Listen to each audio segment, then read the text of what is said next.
Hello friends, आज आपण बनवणार आहोत वांग शेंग बटाटा भाजी। त्यासाठी लागणारं साहित्य आहे, इथे वांगी घेतले 3, इथे शेवग्याची शेंग घेतलेली आहे, बटाटा आहे। फोडणीसाठी आपल्याला लागणार आहे राई जिरं, कढीपत्ता, कांदा, लसूण, थोडंसं हिंग आणि टोमॅटो। त्यानंतर आपल्या इथे सुखे मसाले आहेत, हळद पावडर, लाल तिखट, गरम मसाला, धणा जिरा पावडर आणि मीठ आणि फोडणीसाठी तेल। चला आता कृतीकडे वळूया।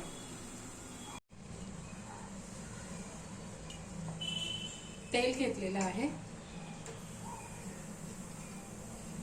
तेल तापलंय, त्यामध्ये मी राई जिरं टाकणार आहे।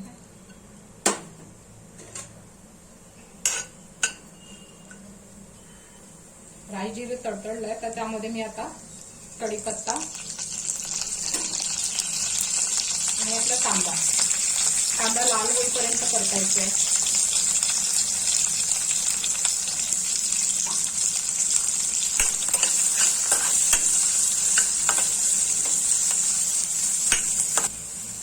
आता कांदा थोडा लाल झालाय तर ह्यामध्ये मी लसूण घातलेला आहे।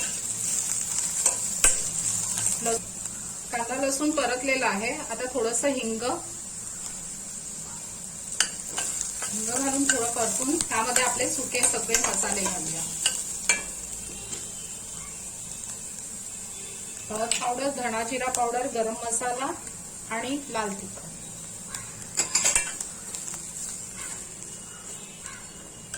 थोडंसं पाणी घालते मसाला करते। आता ह्यामध्ये टोमॅटो घालून चांगला एकजीव करू।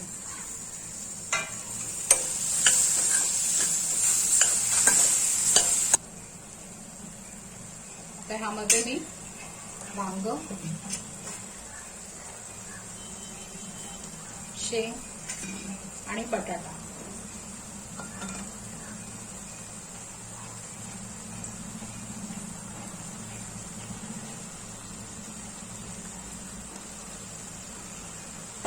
चवीपुरतं मीठ,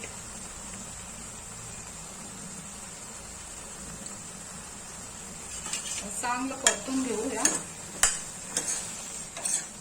आता ही 2 सेकंदांनी भाजी चांगली परतून घेतलेली आहे।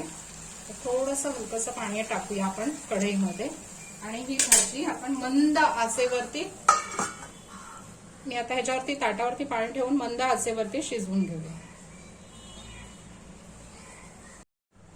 चला आता भाजी बघू, पाणी पूर्णपणे आटलेलं, आपली भाजी झालेली आहे। आता आपण सर्व करू। आपली भाजी तयार आहे। इथे मी उकड तांदळाची भाकरी केलेली आहे, सलाद आहे, कांदा, लोणचं। या जेवायला।